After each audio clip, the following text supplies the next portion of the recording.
Au programme aujourd'hui, Amandine travaille avec les rapaces du futur spectacle et c'est tout un art. Et Baptiste pratique une consultation de routine chez les fourmiliers. Tous les matins, les gestes sont les mêmes. Avant chaque vol, les oiseaux sont pesés. Les rapaces de spectacle, c'est un petit peu comme des athlètes. Ils ont un poids de référence.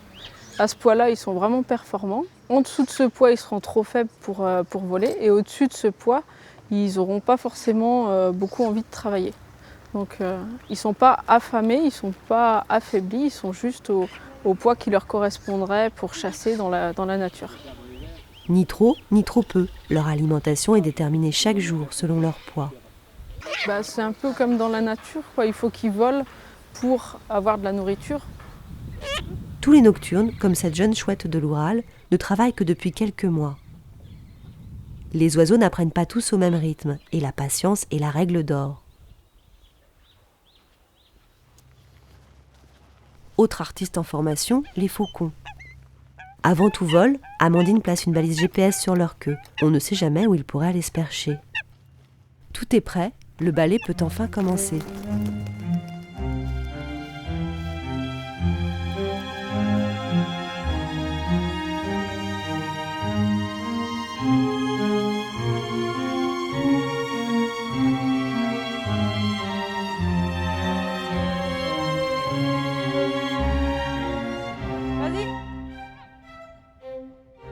Amandine et Lucie font tourner un leurre. Il s'agit d'un objet en cuir dans lequel a été placée de la nourriture.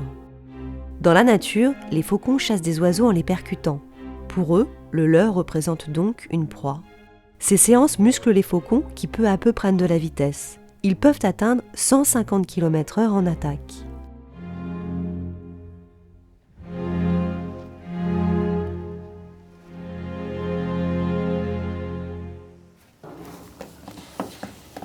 Salut ma princesse. La princesse, c'est Aurora, une femelle fourmilier géant. Aurora rentre volontiers dans sa caisse pour aller déguster une pâtée insectivore, particulièrement appétissante.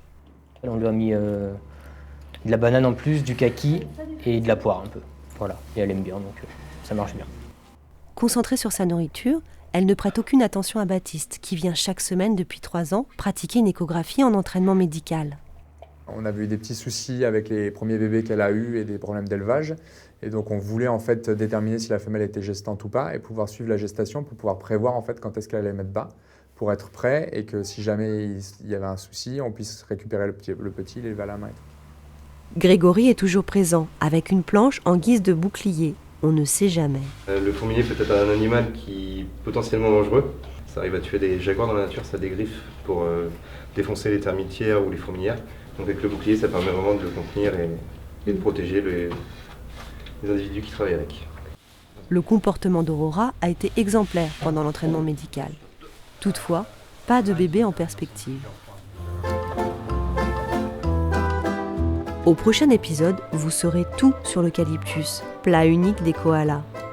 Nous ferons connaissance avec les 2 derniers bébés ouistiti argentés. Et enfin, Jean-François entraînera les raies en profitant de leur gourmandise.